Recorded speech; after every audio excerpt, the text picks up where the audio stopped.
Warships move, sanctions tighten. Opposition leaders call for change. Is this democracy in action or power in disguise? Across the world, a familiar pattern seems to repeat itself. First, political unrest, then sanctions. Then foreign warships appear near a country's shores. In Venezuela, the United States deployed an armada in the Caribbean. Soon after, President Nicolas Maduro was captured by U.S. Delta Force. Now similar military movements are happening near Iran.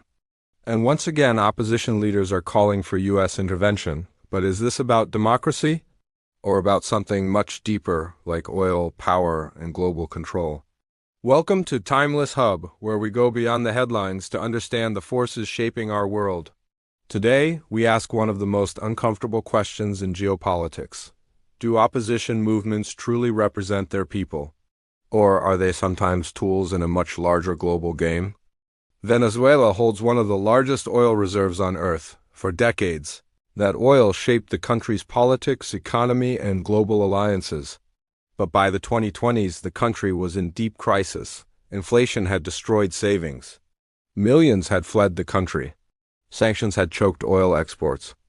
The United States accused President Nicolas Maduro of corruption, election fraud, and ties to criminal networks. In 2025, U.S. warships moved into the Caribbean.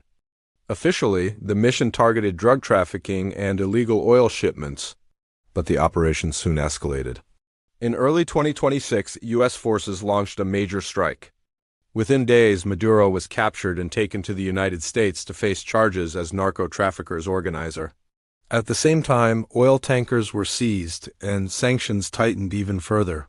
Some U.S. officials openly discussed restarting Venezuela's oil industry after the operation. For supporters, this was the fall of a dictatorship. For critics, it looked like something else, a regime change that just happened to sit on top of massive oil reserves. At the center of Venezuela's opposition stood Maria Corina Machado. She presented herself as a pro-democracy reformer. She supported U.S. sanctions against the Maduro government. She praised the pressure placed on the regime. And she promised to open Venezuela's oil and gas sectors to international investment. To her supporters, this was necessary. They argued now a similar drama may be unfolding thousands of miles away in Iran. The United States has recently deployed warships and aircraft near the region. Officials have warned of possible military options. At the same time, opposition figures outside Iran are calling for stronger action. One of the most prominent voices is Reza Pahlavi, the son of Iran's last monarch. From exile, he has urged military intervention. He claims the Iranian regime is weak and close to collapse. But many analysts say the Iranian opposition is fragmented. Unlike Venezuela, there is no single figure who unites all opposition groups. And Iran is not a small, isolated state. It has a powerful military, regional allies, and major strategic leverage. Still, the similarities between the two cases are difficult to ignore. Both countries sit on massive oil reserves. Both face heavy U.S. sanctions, they have opposition leaders calling for outside help, and they see U.S. military forces gathering nearby. So the real question becomes unavoidable. Do opposition movements always serve the people? Or sometimes they serve foreign interests? Supporters say opposition leaders are often the only hope for citizens living under authoritarian systems. They argue elections may be rigged, protests may be crushed, media may be controlled. In such conditions, international support becomes the only path to change, but critics see a dangerous pattern.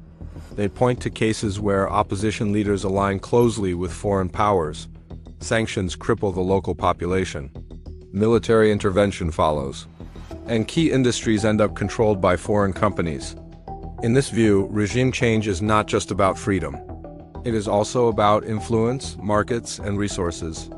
Throughout modern history, powerful nations have used several reasons to justify intervention: security, human rights, counterterrorism, and democracy. But behind these reasons, economic interests often exist as well. Energy security, trade routes, and strategic resources are always part of the calculation. Consider this: Venezuela has some of the world's largest oil reserves.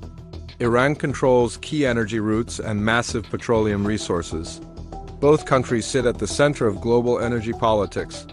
So when interventions happen, motives are rarely simple. A country may genuinely support democratic values while also protecting its own economic interests at the same time. This leads to another difficult question. Where are the moral values that the West often speaks about?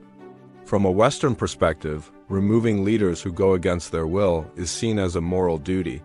Sanctions and interventions are tools to protect their projected needs presented as freedom. But from another perspective, military actions without international consensus look like violations of sovereignty. Some call U.S. oil seizures as acts of piracy. So which side is right? The truth is, both narratives exist at the same time. What looks like liberation to one side can look like exploitation to another. So is Iran heading down the same path as Venezuela? There are similarities and major differences. Iran has a larger population, a stronger military, and more regional influence. Its opposition is also more divided. This means the outcome is far less predictable. History rarely repeats itself exactly, but it often rhymes.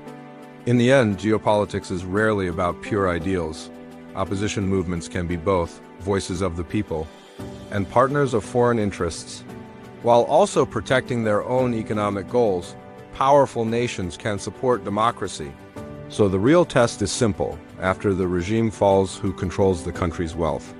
The people or someone else? Because history shows that answer is never automatic. If you want deeper insights into the forces shaping our world, subscribe.